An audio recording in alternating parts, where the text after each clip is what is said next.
Hi friends, ಇವತ್ತು ನಾನು ಬಿಸಿಬೇಳೆ ಬಾತ್ ಮಾಡ್ತಾಯಿದ್ದೀನಿ. ಇದನ್ನು ಹೇಗೆ ಮಾಡೋದಂತ ನೋಡೋಣ ಬನ್ನಿ. ಮೊದಲನೇದಾಗಿ ಪೌಡ್ರ್ ಮಾಡಿಕೊಳ್ಳಬೇಕು. ಉದ್ದಿನಬೇಳೆ, ಕಡಲೆಬೇಳೆ, ಧನಿಯಾ ಕಾಳು, ಒಣ ಕೊಬ್ಬರಿ, ಒಣ ಮೆಣಸಿನ್ಕಾಯಿ ಹಾಗೂ ಮೆಂತ್ಯಕಾಳು, ಸ್ವಲ್ಪ ಜೀರಿಗೆ, ಏಲಕ್ಕಿ, ದಾಲ್ಚಿನ್ನಿ, ಕರಿಮೆಣಸು, ಲವಂಗ ಹಾಗೂ ಸ್ವಲ್ಪ ಕರಿಬೇವು. ಈಗ ಇವುಗಳೆಲ್ಲವನ್ನು ಹುರಿದುಕೊಳ್ಳೋಣ ಬರ್ರಿ. ಮೊದಲನೇದಾಗಿ ಕಡಲೆಬೇಳೆ, ಉದ್ದಿನಬೇಳೆ ಹಾಗೂ ಧನಿಯಾ ಕಾಳುಗಳನ್ನು ಹಾಕಿ ಘಮ ಬರೋವರೆಗೂ ಹುರಿಯಬೇಕು. ನಂತರ ಇವುಗಳನ್ನು ತೆಗೆದು ಒಣ ಕೊಬ್ಬರಿಯನ್ನು ಹಾಕಿ ಸ್ವಲ್ಪ ಹೊತ್ತು ಫ್ರೈ ಮಾಡಬೇಕು.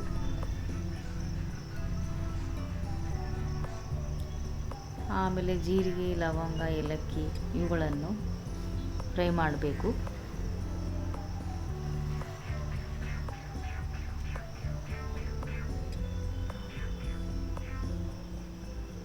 ಹಾಗೆ ಒಣಮೆಣಸಿನಕಾಯಿಯನ್ನು ಹುರಿಯಬೇಕು. ನಂತರ ಕರಿಬೇವನ್ನು ಹುರಿಯಬೇಕು. ಈ ಎಲ್ಲ ಸಾಮಗ್ರಿಗಳನ್ನು ಆರಿದ ನಂತರ ಮಿಕ್ಸಿಯಲ್ಲಿ ಹಾಕಿ ಪುಡಿ ಮಾಡಬೇಕು. ನೋಡಿ, ಹೀಗೆ ಪುಡಿ ಆಯಿತು. ಈಗ ಒಂದು ಕುಕ್ಕರಲ್ಲಿ 1 ಬೌಲ್ ಅಕ್ಕಿ, 1 ಬೌಲ್ ತೊಗರಿಬೇಳೆ ಹಾಗೂ ತೊಳೆದಿರುವಂತಹ ಎಲ್ಲ ತರಕಾರಿಗಳು, ಬೀನ್ಸು, ಕ್ಯಾರೆಟು, ಬಟಾಣಿಕಾಳು, ಶೇಂಗಾಕಾಳು, ಆಲೂಗಡ್ಡೆ ಇವುಗಳನ್ನೆಲ್ಲ ಹಾಕಿ 6 ಗ್ಲಾಸ್ ನೀರು ಹಾಕಿ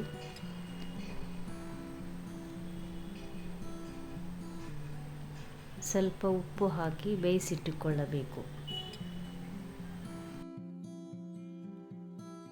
ಈಗ ಒಗ್ಗರಣೆಗೆ ಒಂದು ಪಾತ್ರೆಯಲ್ಲಿ ಎಣ್ಣೆ ಹಾಕಿ ಜೀರಿಗೆ, ಸಾಸಿವೆ ಹಾಕಿ ನಂತರ ಈರುಳ್ಳಿ ಹಾಕಿ ಬೇಯಿಸಬೇಕು. ಸ್ವಲ್ಪ ಕರಿಬೇವು ಹಾಗೂ ಟೊಮೆಟೊ ಹಾಕಿ ಚೆನ್ನಾಗಿ ಮೆತ್ತಗಾಗುವವರೆಗೂ ಬೇಯಿಸಿಕೊಳ್ಳಬೇಕು.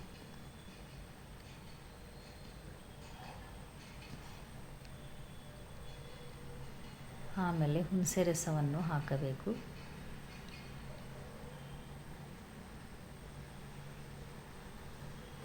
ಆಮೇಲೆ ಇದಕ್ಕೆ ಪುಡಿ ಮಾಡಿದ ಮಸಾಲೆಯನ್ನು ಹಾಕಿ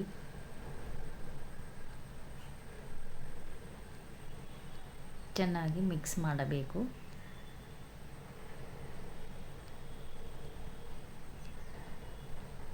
ಬೇಯಿಸಿಟ್ಟುಕೊಂಡಿರುವಂತಹ ಅಕ್ಕಿ, ಬೇಳೆ, ತರಕಾರಿಗಳನ್ನು ಇದಕ್ಕೆ ಹಾಕಿ ಚೆನ್ನಾಗಿ ಮಿಕ್ಸ್ ಮಾಡಿ 1-2 ನಿಮಿಷ ಕಾಲ ಗ್ಯಾಸ್ ಮೇಲೆ ಇಟ್ಟು ಮೇಲೆ ಕೊತ್ತಂಬರಿ ಸೊಪ್ಪು ಹಾಕಿ ಚೆನ್ನಾಗಿ ಮಿಕ್ಸ್ ಮಾಡಬೇಕು. ನೋಡಿ, ಈಗ ಬಿಸಿಬೇಳೆ ಬಾತ್ ರೆಡಿಯಾಗಿದೆ.